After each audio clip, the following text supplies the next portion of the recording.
Many of you listening already have one of these vaccines currently coursing through your bloodstream, some of them with futuristic Jetsons-like names: Moderna, AstraZeneca. Moderna, named for the modification mRNA from which their vaccine is based, is a fairly new biotech out of Cambridge, Massachusetts. But two of the biggest producers of COVID-19 vaccines in the world actually trace their origins to 19th century America, and to New York and New Jersey, actually. The Johnson & Johnson vaccine, that's the one-shotter, was developed by the Belgian Janssen Pharmaceuticals, which has been owned by Johnson & Johnson since 1961.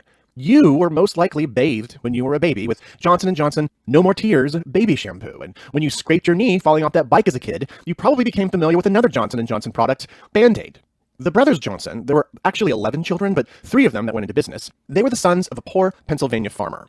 Robert Wood Johnson was sent to be an apprentice at a Poughkeepsie, New York apothecary shop during the Civil War, then went into business with New York dealer George Seabury in 1873, producing medical plasters at a plant in Brooklyn. But by 1886, he had ventured out with his 2 brothers, James Wood Johnson and Edward Meade Johnson, to form the company we know today in New Brunswick, New Jersey. The company is still based. But I want to talk about the origins of the other company producing a COVID-19 vaccine that many of you are benefiting from at this very moment. And that company is Pfizer. Pfizer is much older than Johnson & Johnson. The story of Pfizer is a story of German immigration, of early medical practices that might seem almost bizarre to us today.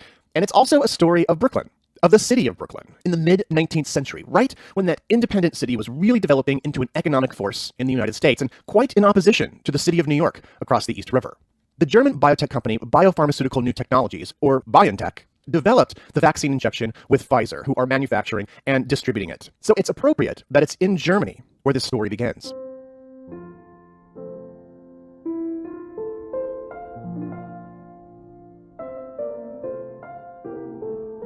Carl Christian Friedrich Pfizer, later Charles Pfizer, was born on March 22, 1824, in the city of Ludwigsburg, within the Stuttgart region of southern Germany.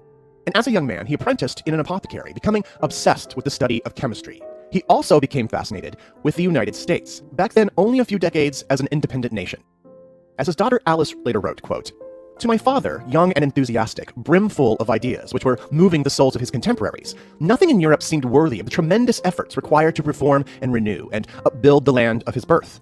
But there, on the other side of this great Atlantic Ocean, was a new country not only full of countless opportunities, but also opening its arms to all those who would come and help upbuild it." And so in the fall of 1848, Charles Pfizer boarded a ship in Bremen and sailed to the United States. Joining him was his cousin Charles Erhardt. They were just 2 of almost 500,000 Germans who immigrated to the United States in that decade, the start of an extraordinary wave of German immigration which would last throughout the century. Pfizer and Erhardt were like many German immigrants from this period, educated with some financial support, heading to the United States to start a business. What makes Pfizer unique was his pursuit of a scientific business. The practical applications of science to modern life were just beginning to be explored in America in the early 19th century. All sorts of scientific breakthroughs were taking place back home in Germany, but Pfizer was taking his training to a country not yet internationally known for scientific advancement, except of course for people like Benjamin Franklin. And the application of chemicals to daily life was almost unknown on these shores. According to author Jeffrey L. Rodingen, quote, "Chemicals that once interested only scholars were becoming indispensable in manufacturing, agriculture, and medicine. Pfizer also recognized that in the new nation of America, virtually no one was meeting the growing demand." The cousins first lived in Hoboken, New Jersey for a short time, but then in 1849 identified an area of Kings County on the western side of Long Island as a choice location for a new chemical operation, very close, of course, to the city of New York. It was, of course, very important to be close to one of the most important business centers in the United States, but they did not move to the thriving city of Brooklyn, which was just southwest of their intended spot and south of the vast Navy Yard that was along the waterfront here. Now, the cousins instead had their eye on a spot in the town of Williamsburg, north of the burgeoning Brooklyn metropolis. Now, the modern neighborhood of Williamsburg in today's borough of Brooklyn is a place of contrasts, from condos along a gentrified waterfront to one of the centers of Orthodox Jewish life in New York. But in the 1840s, this former farmers' village was an independent town and quite attractive to budding industrialists thanks to its proximity to the waterfront and to the already busy waters of Newtown Creek. Chemical and oil plants were already home here when the cousins arrived in America. And in particular, a large number of German immigrants already lived here in a small district nicknamed Dutchtown or Deutschtown. By the 1850s, the industrial district stretched the length of the waterfront, and inland one could find all sorts of concerns for glass, sugar, rubber, gas, and beer. Pfizer and Erhardt could not afford to develop directly along the waterfront. In fact, Pfizer had to ask for a $2,500 loan from his father. Now, today that's about $78,000. So that's a big deal. And they used much of this money to purchase a pre-existing red brick building at Bartlett Street and Tompkins Avenue. For over a century and a half, the newly named Charles Pfizer and Company would use this location as an office, laboratory, factory, and warehouse. But what will they be making here, you may ask? Because neither of these men were associated in any way with the medical profession. In fact, cousin Erhardt here was actually trained in the grocery and confectionery trade, a fact that will come into play in just a bit. But before I totally gross you out on this idea, I need to back up just a little bit and explain the relationship between medicine makers and sick people in the 1840s. It's hard to overstate how little we knew about the underlying causes of disease and illness back in these days. As author Bob Zebrowski writes, quote, 18th and early 19th century apothecaries and physicians thought in terms of drugs that could be used to treat symptoms, and consequently the drugs were classified that way. Symptoms, that is, not root causes. Remedies for these symptoms could be found at your local apothecary, made from natural ingredients by hand. Believe it or not, here in New York, there are at least 2 businesses today that trace themselves to former 19th century apothecaries. In 1838, a Vermont doctor named Galen Hunter opened an apothecary shop on 6th Avenue in Greenwich Village, an area of town rapidly developing at this time, with the residences of New York's wealthy elite. In 1880, this business would be purchased by one Clarence Otis Bigelow, and as C.O. Bigelow's, this place still remains in operation today, although as a much more traditional and modern pharmacy. Meanwhile, over in today's East Village, a German immigrant named Louis Brunswick opened an apothecary in the year 1851 on 3rd Avenue. In the 1880s, the business was taken over by another man, John Keel, and this is where we get the Keel's line of beauty creams and ointments today. Bigelow's actually also has a well-known beauty product line, and these trace back to the idea of the apothecary as a place where natural ingredients are mixed to relieve pressing symptoms. But while natural remedies are obviously effective for many problems, measurements and product quality varied from place to place. In addition, there were patent medicines of all sorts, potions and snake oils that had no connection whatsoever to health professionals, and no proof that they even worked. It is into this that Pfizer and Erhardt produced their first product from this little factory here in Williamsburg, santonin, made from the wormseed flower found in the Middle East, a plant with an extremely bitter taste. So thank goodness, Pfizer's cousin was a confectioner, skilled in the craft of making candy. A chemist and a confectioner might seem like an odd couple today, but even going back a few centuries, both roles were sometimes held by an apothecary. Just go over to your medicine cabinet. How many of your medicines have flavor? Most pharmaceuticals would be hard to swallow without additives literally meant to make the medicine go down. And santonin was no exception. Pfizer's santonin that tasted, well, maybe not very good to us today, but it was palatable enough. It had an almond toffee flavor. It was important that it be digestible because it was meant to solve a very serious problem that many faced in the mid-19th century, a very grotesque condition: intestinal worms. How Pfizer went from fighting worms to fighting viruses after this. Intestinal worms were a disturbing problem that vexed urban dwellers going back centuries, but were particularly common with children whose infections and pain were often more pronounced. Patent medicines for treating worms were quite popular because many in the market were actually quite effective, and newspaper classified pages during much of this period were filled with advertisements for a wide variety of, quote, worm lozenges. In fact, a popular endorsement of a product named Sherman's Worm Lozenge appeared in newspapers across the country, the endorsement made by Galen Hunter, the man who would later open that apothecary shop in Greenwich Village. Pfizer's almond toffee-flavored worm medication in the shape of candy cones sounds horrible, but provided a helpful solution to nervous parents trying to get their irritable children to take their medicine. The product was a huge success, allowing Pfizer to expand into other products. Now, they stepped away from making novel items like worm-destroying candy cones and instead focused on producing chemicals of different types, including iodine, borax, and camphor. These would not be medications in themselves, but finished chemicals used by other manufacturers to make a host of different products.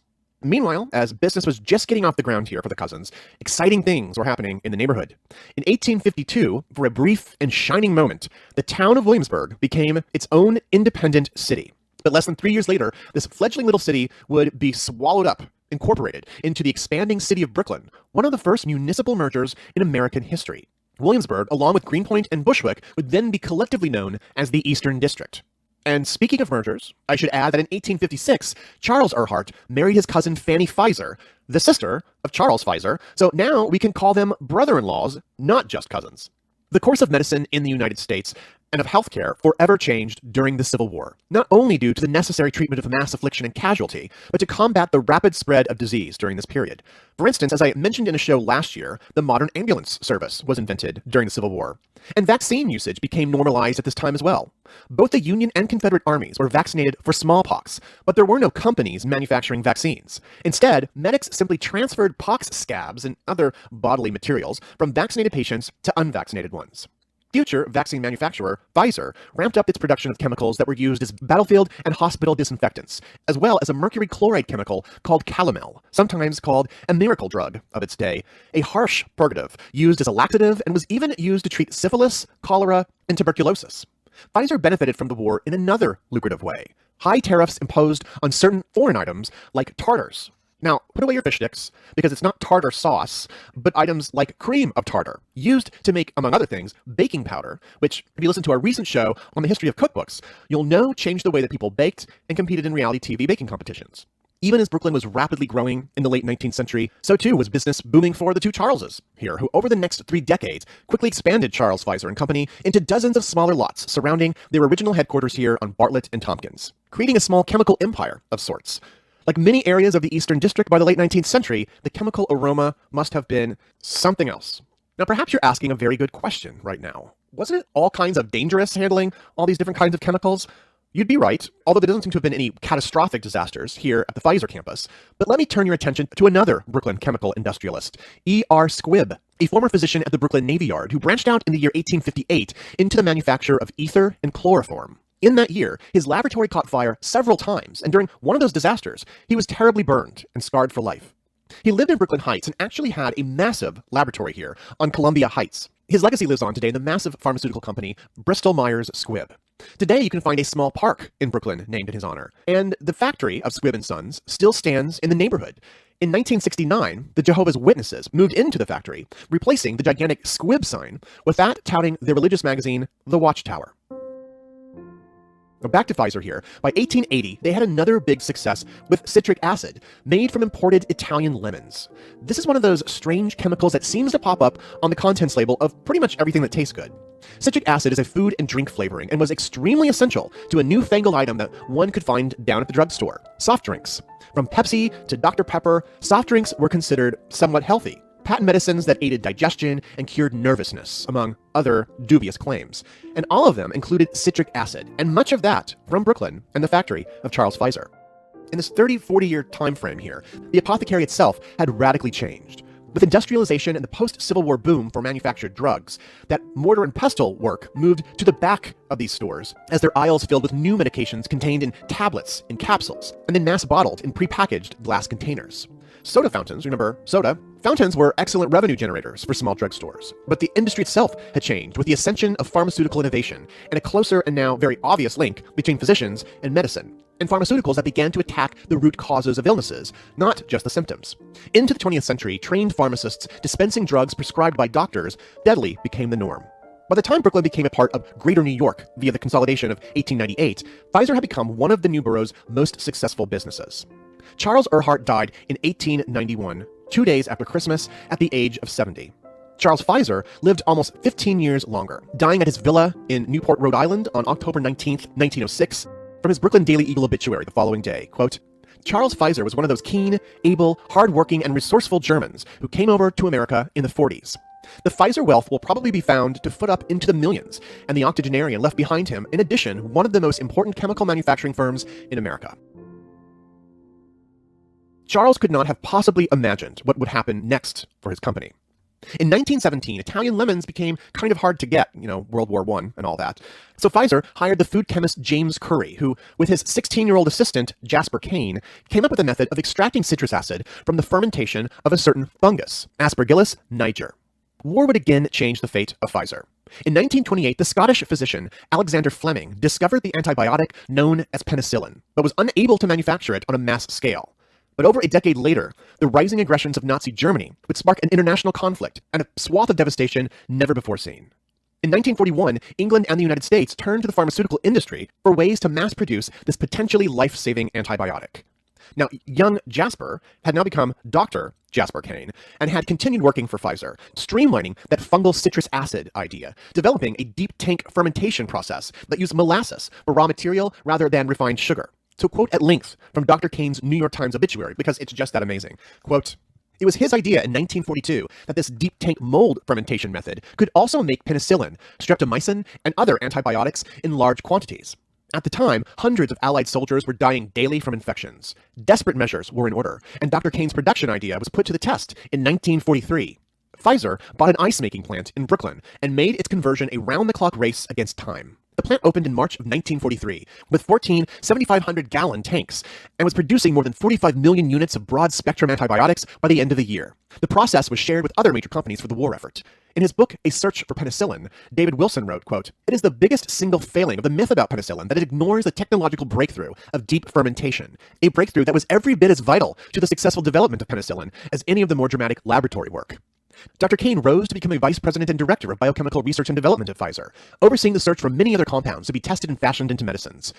Dr. Jasper Kane died in 2004 at age 101 at his home in Florida. Within a few years, Pfizer would be the world's largest producer of natural penicillin. This wonder drug would change the world and significantly expand Pfizer's profile by the second half of the 20th century through corporate mergers and expanded offices in several countries. In the 1950s, after decades of producing chemical compounds for other people's products, Pfizer got into pharmaceutical sales itself with the production of the antibiotic terramycin. Soon, the shelves of drugstores were filled with Pfizer products, and just as they had done a century prior, these potentially bitter-tasting medicines were delivered in sweet-tasting lozenges and gels. One Pfizer brand of cough syrups and gels was even called Candettes. The drugstore of the 1950s was a fascinating place. The role of the pharmacist was changing. To quote author Glenn J. Pearson, quote, "By the 1950s, large-scale manufacturing of medicinal products by the pharmaceutical industry and the introduction of prescription-only legal status for most therapeutic agents limited the role of pharmacists to compounding, dispensing, and labeling prefabricated products," unquote. In some communities, pharmacies became the central source of health, a place for medical assistance for those without health care. Drug retail chains were beginning to revolutionize the industry as well, such as Walgreens, a series of stores from Chicago's South Side that survived through the Prohibition era by selling medicinal whiskey. One drugstore chain beloved by New Yorkers opened 3 locations in the city in the year 1960, named for the location of their warehouse between Duane Street and Reed Street, Duane Reed. But the small business, family-owned drugstore was still the most common you could find in the 1950s, becoming a place where the community came together for medical needs, perhaps to hang out at the soda fountain, maybe to buy some cigarettes. One drugstore in the Brooklyn neighborhood of Dyker Heights, owned by second-generation Italian Americans, presents a common arrangement for these kinds of places. The father worked in the pharmacy in the back, the mother and daughter worked the aisles and the register, and the son served as a delivery boy. That particular family drugstore was named Fauci Pharmacy, and that boy on his bike delivering drugs to those in need was a young Anthony Fauci.